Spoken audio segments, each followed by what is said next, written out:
صحیح بخاری میں آتا ہے جب قرآن جمع کرنے کی باری آئی تو کس نے مخالفت کی؟ حضرت ابوبکر نے.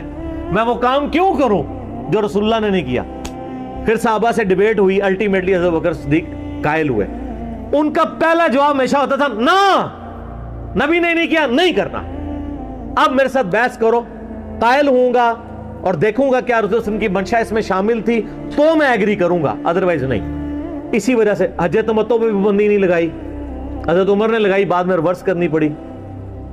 حضرت عثمان نے بھی لگائی, پھر ریورس کرنی پڑی. صحیح بخاری میں آتا ہے حضرت علی نے مخالفت کی.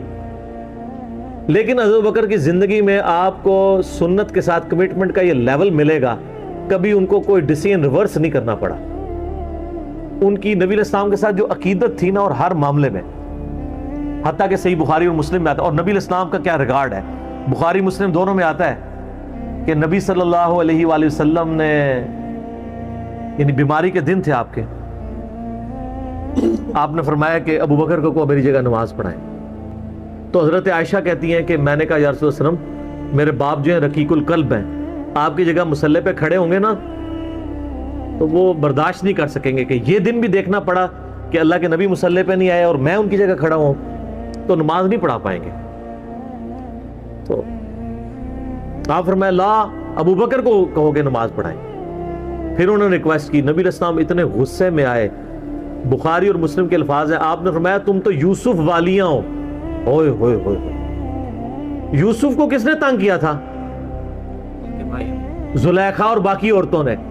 کتنی نٹوریس مثال تھی اگر آپ کمپیئر کرنا شروع کریں, بالکل 100% بٹھائیں تو. حضرت یوسف کو تنگ کیا نا, اپنی طرف مائل کرنا چاہتی تھی. یہاں پہ وہ والا نیگیٹو پہلو نہیں تھا, لیکن یہاں پہ نبی علیہ السلام نے اپنی بیویوں کو کیا کہا, تم بھی یوسف والیاں ہو. جس طرح ان عورتوں نے یوسف کو اپنی مرضی کے مطابق چلانے کی کوشش کی تھی, تو مجھے اپنی مرضی کے مطابق چلا رہی ہو. ابو بکر کو کہو کہ نماز پڑھائیں. اتنی کمٹمنٹ.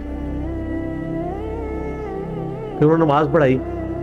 صحیح بخاری میں آتا ہے, اما عائشہ کہتی ہیں حضور اپنی وفات کے دنوں میں کہتے تھے, عائشہ میرا ارادہ ہے میں تیرے بھائی عبد الرحمن بن ابی بکر اور تیرے باپ ابی قحافہ ان کی یعنی کو نیت تھی, اس کو بلاؤں اور ان کو میں لکھ دوں. مجھے خطرہ ہے کہ میرے بعد کوئی ڈیمانڈ کرے گا, لیکن اللہ اور میری امت ابو بکر کے علاوہ کسی کے لیے راضی نہیں ہوگی. یہ تو بعد میں پتہ چلا نبی علیہ السلام اشارتاً کیا بات کر رہے تھے, امر خلافت کی. اس حدیث کے تحت میں نے 55B مسئلے میں بتایا کہ نبی علیہ السلام اگر اپنی زندگی میں کسی کو خلیفہ نامزد کرتے تو حضرت ابو بکر کو کر کے جاتے, کیونکہ نبی علیہ السلام بادشاہ نہیں تھے, اللہ کے پیغمبر تھے. آپ اپنے خاندان میں کبھی بھی یہ معاملہ نہیں کر سکتے تھے, اور یہ بات صحابہ کرام کو پتہ تھی. لیکن جب اللہ نے آپ کو گارنٹی دی کہ اللہ اور میری امت ابو بکر کے علاوہ کسی پہ راضی نہیں ہوگی, تو پھر نبی علیہ السلام نے اس مسئلے کو ان اٹینڈڈ چھوڑ دیا. بخاری میں ہی آتا ہے, ایک عورت حضور کے پاس آئی اور کہا یا رسول اللہ آپ فوت ہو جائیں اور میں اس کے بعد آؤں اور آپ کو نہ پاؤں, تو فرمایا ابو بکر سے مل لینا میرے بعد. اشارے تو کافی آپ نے چھوڑے ہوئے تھے اس حوالے سے. صحیح بخاری مسلم میں حدیث ہے, نبی علیہ السلام ایک باغ میں بیٹھے تھے, ابو موسیٰ اشعری کہتے ہیں دروازے پہ دستک ہوئی, آپ نے فرمایا جو کوئی بھی ہے اسے جنت کی بشارت دے دو. کہا دروازہ کھولا سیدنا ابو بکر, میں نے کہا رسول اللہ صلی اللہ علیہ وسلم نے جنت کی بشارت دی ہے. تو انہوں نے کہا کہ تکبیر بلند کی اور اللہ کا شکر ادا کیا, اللہ اکبر کبیرہ والحمدللہ کثیرہ. نبی علیہ السلام کنویں کی منڈیر پہ بیٹھے ہوئے تھے, آپ نے ابو بکر کو اپنی دائیں جانب بٹھا لیا ٹانگیں لٹکا کے.